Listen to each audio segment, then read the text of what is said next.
Majlis Kebangkitan Warisan 2026.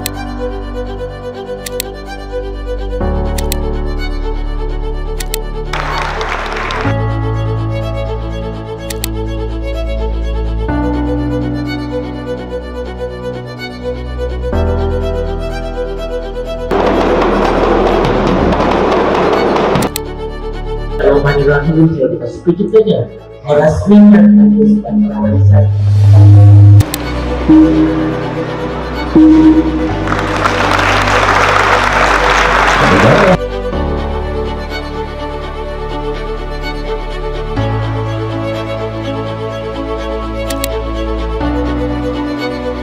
Syarikat kami adalah merupakan sebuah syarikat social enterprise dengan objektif untuk mempromosikan kebudayaan dan memperkasakan nilai budaya Melayu untuk diwarisi kepada generasi yang akan datang.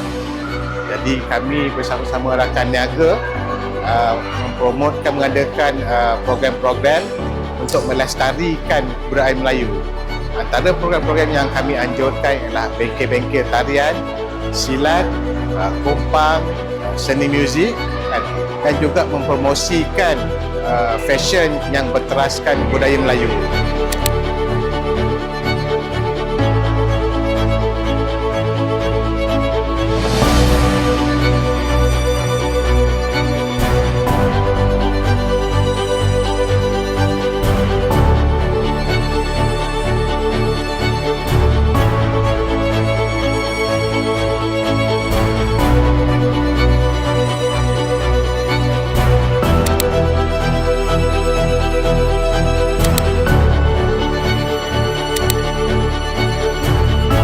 It was awesome. Alhamdulillah.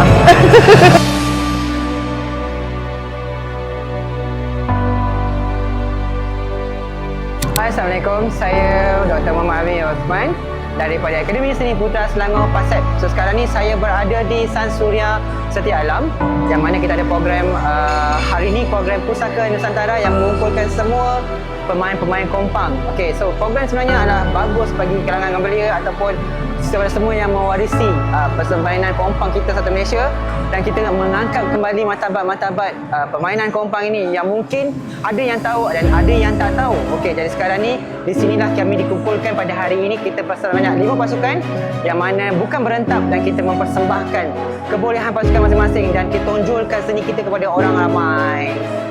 Kita tubuhkan PNSB ni untuk memelihara dan menghidupkan semula warisan bangsa, yang mana yang dah kebanyakan anak muda macam dah lupa, bukanlah dah lupa, macam dah banyak budaya luar yang masuk, so kita nak kembalikan balik macam itulah. Maknanya kita ada dokumen yang kita panggil dasar kebudayaan negara Rakan. Dokumen itulah yang kita gunakan sebagai garis panduan kita untuk memelihara kebudayaan kita ni.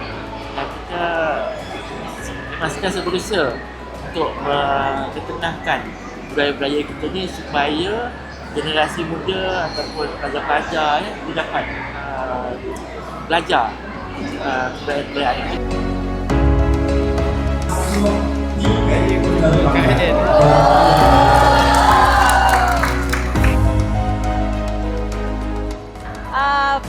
Kami ingin menyampaikan mesej kepada semua bahawa Pusaka Nusantara sedia berhad menggalakkan generasi kini untuk terus mengenali kesenian dan kebudayaan seluruh Nusantara dan alam Melayu.